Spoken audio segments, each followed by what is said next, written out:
Olá, turma! Estamos dando início à nossa aula Fundamentos Básicos e Teoria em Saúde Mental, disciplina comum do curso de Psicopedagogia do IESB.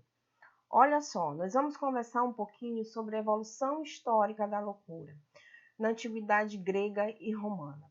A loucura como fenômeno era relatada inicialmente na antiguidade grega e romana junto a outras tantas doenças, e era vista como prática mitológica, manifestação sobrenatural, motivada por deuses e demônios. Nessa época, se prevalecia a ideologia religiosa e as forças dos preconceitos sagrados. Nos tempos da Inquisição, a loucura foi entendida como manifestação do sobrenatural, do demoníaco e até satânico, e classificada como expressão de bruxaria, cujo tratamento se caracterizava pela perseguição aos seus portadores, tal como se praticava como herege. Ou seja, no período da Inquisição, os doentes mentais eram confundidos com heresia, eram confundidos com pessoas hereges. Em virtude do forte poder da igreja, o movimento de caça às bruxas da época era liderado pela Inquisição. Dessa forma, se objetivava se manter a aceitação e a concordância da crença religiosa a qualquer custo. Assim, os chamados hereges e os divergentes da ideologia cristã dominante eram considerados loucos, bruxos e feiticeiros, servidores do mal e de forças malignas. Já no século XV, é a partir do século XV que a loucura se insere no universo mais moral. O que seria esse universo mais moral? É nesse universo de ideias, de imagens culturais, que a loucura se revela de várias formas. As fraquezas humanas se fazem presentes e seus excessos penalizam o homem, que eram confrontados com a sua verdade moral, com as regras próprias da sua natureza e as suas verdades. Ou seja, as verdades elas começam a ser confrontadas dessa pessoa que possui doença mental. Então, as suas fraquezas e as suas potencialidades, elas eram consideradas.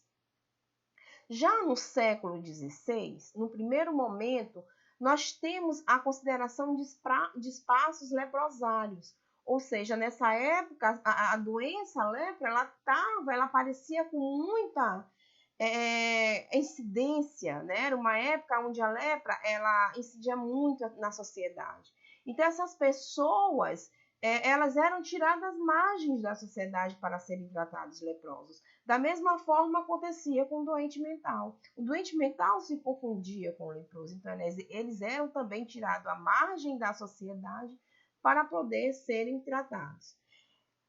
E eram levados para locais onde eles passavam a ser tratados e ficavam excluídos da sociedade. Era um modo mesmo de internamento. Já no século XVII, com o declínio do poder da igreja e da interpretação religiosa do mundo, o complexo inquisidor feitiçaria começou a desaparecer. E em seu lugar surgiu o complexo alienista, insano mental, ou seja, não se considerava mais o doente mental como um herege, mas como alguém alienista, uma pessoa insana, uma pessoa que apresentava que não conseguia entender o que se acontecia ao seu redor, o que acontecia em sociedade. Já em meados do século XVII, a loucura que até então era exaltada como marca do divino, né, o que nós podemos ver, constitui-se um modo de exclusão, devido às mudanças ocorridas em decorrência do crescimento das cidades, com o poder das relações políticas e com o desenvolvimento da industrialização. Olha só, tal como se constitui no século XVII, esse mal foi controlado, mas se entregou ao lado da loucura no espaço de exclusão, o que leva a que pareça ser de forma bem aparentada. Já na Idade Média, a partir da Idade Média até o final das Cruzadas, os leprosários se multiplicaram por toda a Europa, né? Já que nós tínhamos uma incidência muito grande de pessoas acometidas por lepra, e também nós tínhamos já o aparecimento dessas pessoas acometidas por algum transtorno de ordem mental, os leprosários eles começaram a se multiplicar. Ou seja, não era um local onde se tratava mais só leprosos, mas era um local onde se tratava as pessoas que eram cometidas com algum problema de ordem mental. Ou seja, havia-se muito, como se dizia, havia-se muito focos dessa epidemia, já que era considerada infecciosa, era ser considerada também uma epidemia na época. No Oriente, que se proliferou muito rapidamente por todas as cidades da Europa, e somente com o fim das cruzadas houve a ruptura desse contágio. Já no período renascentista, o que podemos pensar sobre esse período, turma? No período renascentista, os loucos eram atirados rio abaixo. Olha só que trágico. Como cargas insanas em embarcações que recebiam o nome de nau dos loucos. Então era dessa forma que os loucos eram atirados ao mar. Essas embarcações dispunham de um valor simbólico, como um ritual que libertava a sociedade dos doidos. Ou seja, aquelas embarcações eram vistas como, nossa, pessoas que podiam tirar da sociedade aquelas pessoas que poderiam trazer algum prejuízo, já que consideravam a doença mental como algo contagioso, né? Era considerado como uma epidemia, algo que era contagioso naquela época. Confiar um louco aos marinheiros era a certeza de evitar que ficassem vagando na cidade e também de que iria para longe. Ou seja, torná-los prisioneiros era uma alternativa que as pessoas daquela sociedade tinham de se livrar dos loucos. Ou seja, se era uma epidemia, se livrando dos loucos não tinha como infectar a sociedade. Já no século XVIII, a loucura era vista como ausência de liberdade, e o ato de trancafiar os loucos representava apenas aumentar a loucura. O que se tinha anteriormente, né? Loucura como epidemia, a partir do século XVIII, via-se que trancafiar ou dar fim naquelas pessoas que tinham algum transtorno de ordem mental apenas se aumentava. Se o problema não se resolvia, apenas se aumentava aquelas pessoas que eram colocadas em isolamento, a sua loucura não tinha cura, mas sim, a cada momento ela se aumentava mais, né? O problema se intensificava mais. Dessa forma, o internamento deixava de almejar a repressão e passava a buscar a libertação dessas pessoas, o que a princípio contribuiu para o fim do internamento e o surgimento dos asilos, ou seja, sai-se dos leprosários e começa-se a levar essas pessoas para os asilos para serem cuidadas. Antes se colocava-se em confinamento, hoje se leva, a partir do século XVIII, passa a se levar para os asilos para essas pessoas serem cuidadas e tratadas. Então, a gente tem um aparecimento nessa questão de levar esses doentes para o asilo, nós temos o aparecimento de Pinel, que é um médico pioneiro no tratamento dos portadores de sofrimento mental. Então, Pinel se interessa pela psiquiatria em 1780, porém, somente por volta de 1786, ele tratou desses doentes. Então, ele trata desses doentes em Bicêtre, quando esse local era destinado ao tratamento do transtorno mental do sexo masculino, e também ao Salpêtrière, um asilo feminino que reunia sem distinção loucos e criminosos, mantidos acorrentados em celas baixas e úmidas, caso fossem ou não perigosos. Então, nós tínhamos dois locais, Bicêtre, na França, onde Pinel, esse médico, tratava pacientes do sexo masculino, e Salpêtrière, né, onde se tratava doentes mentais do sexo feminino, só que essas mulheres elas eram colocadas em celas baixas juntamente com outros criminosos, perigosos ou não.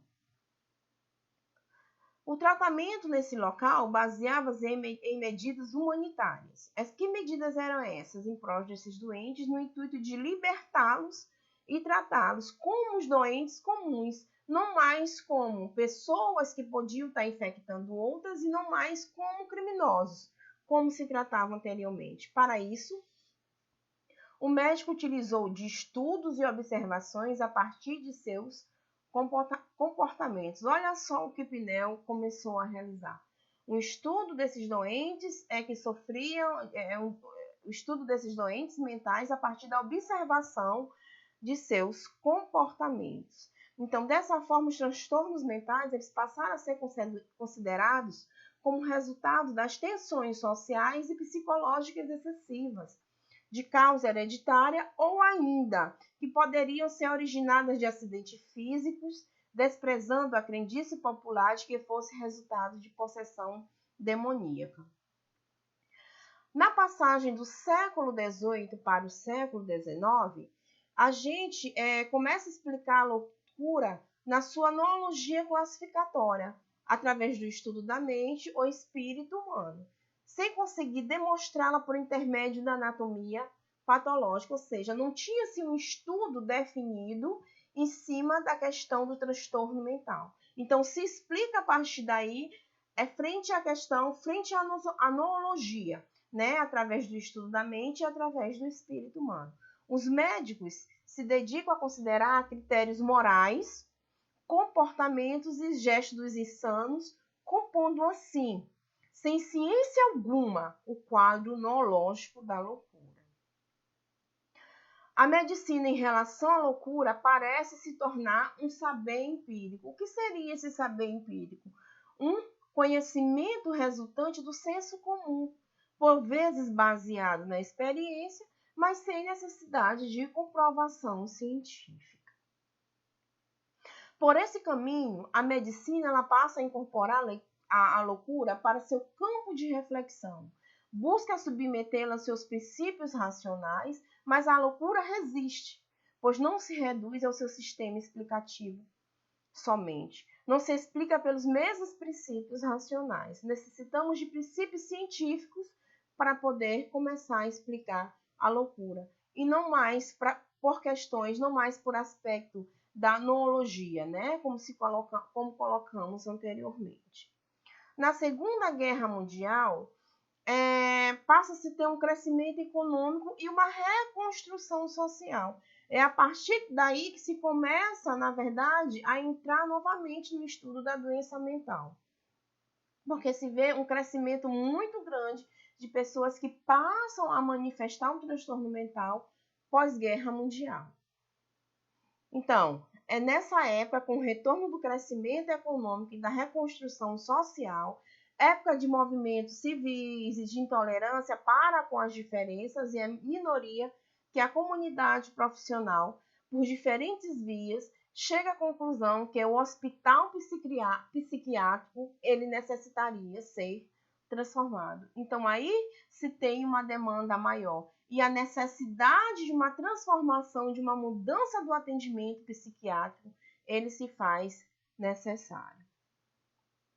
Mediante vários movimentos constituídos e desenvolvidos em diversos lugares do mundo, foi que se atingiu o ponto máximo no questionamento, sem precedentes da ordem social contemporânea, influenciando decisivamente a ruptura do paradigma psiquiátrico construído ao longo dos anos. Então, se vê uma quebra, então começa a se constituir um novo movimento e essa quebra dessa concepção de doença mental que sentia anteriormente, ela passa a ser quebrada.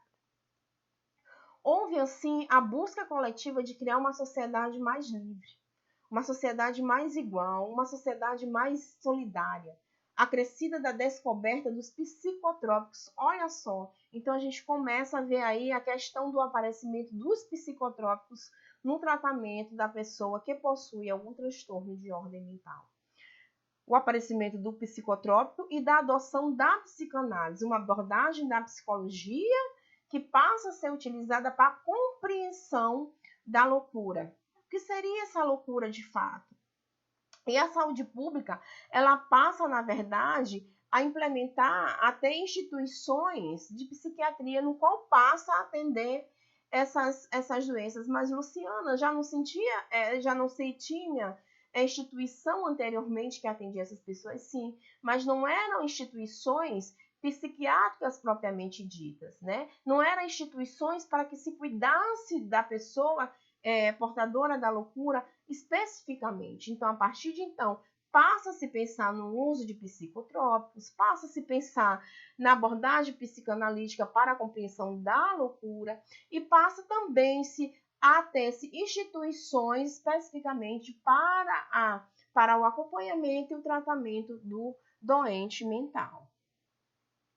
Com isso, firmemente as características sociopolíticas de cada país e também seu sistema sanitário, junto ao papel ortogado ao manicômio, diferenciam-se ao rumo dessa reforma. A saúde mental e a reforma psiquiátrica. Olha só. Então, nós temos uma reforma psiquiátrica a surgir. Os novos conceitos e práticas da psiquiatria propiciam questionamentos importantes que perpassam o conceito da saúde mental coletiva e levam uma nova reflexão sobre a loucura. Os estudos sobre loucura, processo, saúde e transtorno mental, dentro da reforma psiquiátrica, subjetividade e comportamentos, eles passam a ser considerados com uma maior veemência.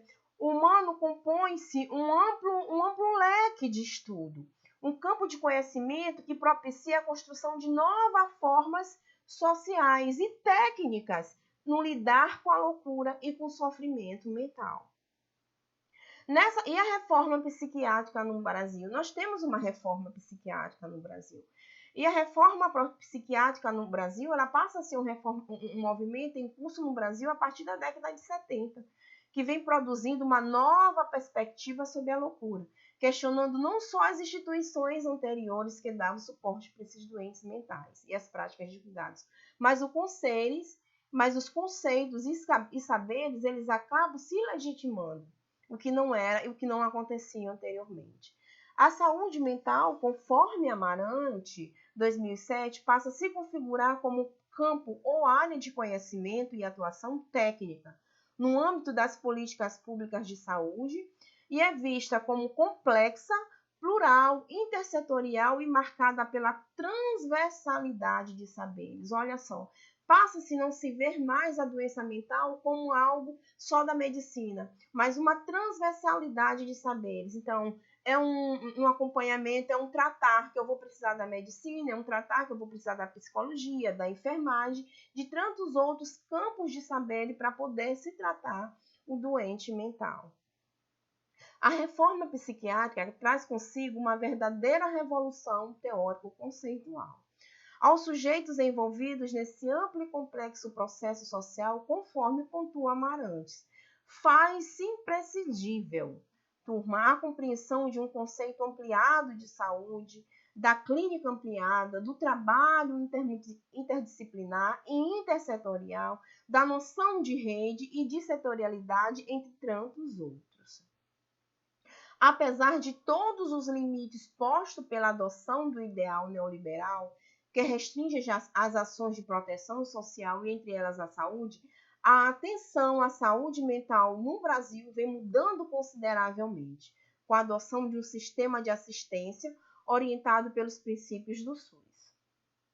As redes de assistência à saúde mental passam a ser organizadas considerando os conceitos de territorialização e intersetorialidade, como a gente já havia mencionado, com toda uma lógica do cuidado de forma humanizada e na perspectiva da inclusão social, que acaba sendo um fato no país.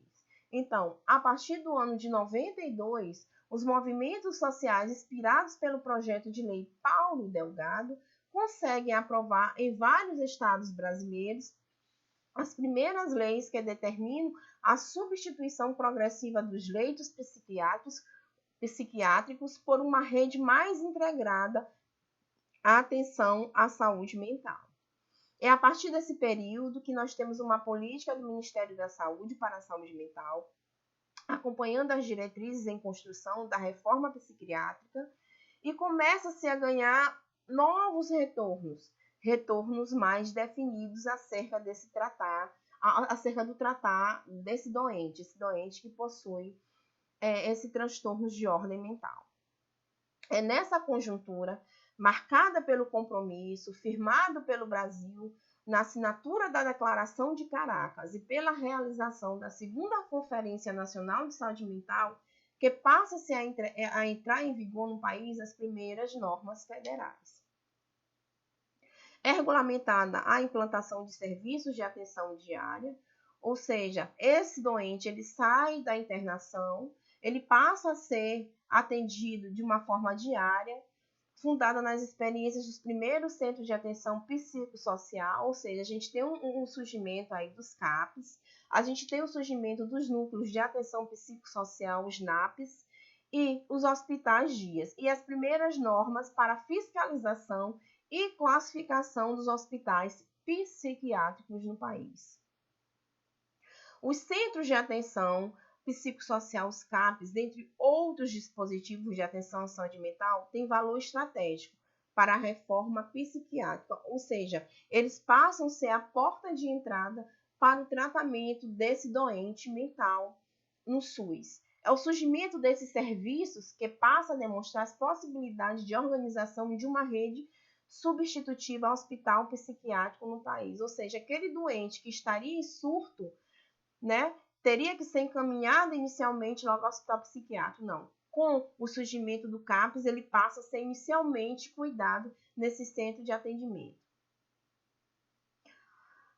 Muramoto coloca que a política de saúde mental no Brasil, ao adotar novos eixos principais como a desmanicomialização, a organização da rede de serviços de saúde mental substitutivo e o reconhecimento dos direitos da cidadania das pessoas com transtorno mental, passa a exigir transformações profundas nos modos de conceber o cuidado e organizar os serviços em confronto com a concepção e estratégias tradicionais, o que implica na definição de novos perfis profissionais. Então, olha só, é na construção desse novo perfil profissional que as universidades elas passam a ter um papel fundamental. O grande desafio posto dessas unidades, essas universidades, não é outro senão formar profissionais mais humanos, capazes de atuar numa perspectiva integral e interdisciplinar, em consonância com os princípios definidos pela reforma psiquiátrica, pela reforma sanitária e também o que é preconizado pelo SUS. Bezerra coloca que todo esse processo em curso exige a formação de profissionais dotados de capacidade, de reflexão crítica e com competência técnica para se envolverem numa prática de cuidado que se constitua no exercício de transformação para todos os envolvidos, pacientes, profissionais e as redes sociais em volta deles. Só isso permite manter a esperança de construção de uma nova atitude epistemológica e ética frente ao fenômeno da loucura. Bezerra também coloca que o fato é que a adoção de novos paradigmas na saúde mental e de novas práticas assistenciais desafia a formação acadêmica, não só na questão teórica e na técnica, mas na criatividade, no compromisso e na crítica comprometida com a cidadania. Considera que a formação de recursos humanos é um desafio fundamental nesse contexto, uma vez que a maior parte dos profissionais da rede de atenção à saúde mental é formada por jovens formandos, que não passaram pelo processo de luta política, não participaram desse processo de ideologia que envolveu a criação do movimento antimanicomial. Então, a formação mais humanizada desses profissionais que vai adentrar o âmbito da saúde mental, ela se faz necessária. Amarante coloca e sugere que os profissionais que trabalham com a complexa questão da saúde mental poderiam e nos entender que deveriam receber em suas formações reflexões mais amplas, mais problematizadoras, inclusive sobre a complexa existência humana. Tal formação desses profissionais da saúde mental compreende uma tarefa complexa, pois se de um lado é preciso dar aos discentes formandos uma base teórica e técnica sólida, do outro, é imprescindível suscitar nos mesmos uma vocação crítica, uma vocação criativa, de modo a atender os desafios que um processo de transformação do porte da reforma psiquiátrica impõe. Ok? Fica clara a necessidade da formação de competências profissionais para a saúde mental, tendo como referência a reforma psiquiátrica e como estratégica o que é recomendado pelo SUS. Hoje, a atenção à saúde mental é tão importante quanto a saúde física, pois vê-se o homem em sua totalidade. Que totalidade é essa? Biopsicossocial. O atendimento ao portador de sofrimento mental passou por vários processos de transformação, da institucionalização para a implantação de serviços de atenção psicossocial, realizando a mudança do paradigma doença-cura pela existência do sofrimento. Então, a gente sai do paradigma de doença-cura para a existência do sofrimento. E é dado-se um outro olhar, é dado-se um outro viés essa questão de saúde mental. Então, eu tiro meu paciente da institucionalização para o atendimento a uma prática mais humanizada, a uma prática nos atendimentos ambulatoriais, nos CAPs. Ok? Então, ficamos até aqui, nesse primeiro momento da disciplina. Então, vamos dar continuidade ao segundo momento da nossa disciplina Teoria e Fundamentos em Saúde Mental.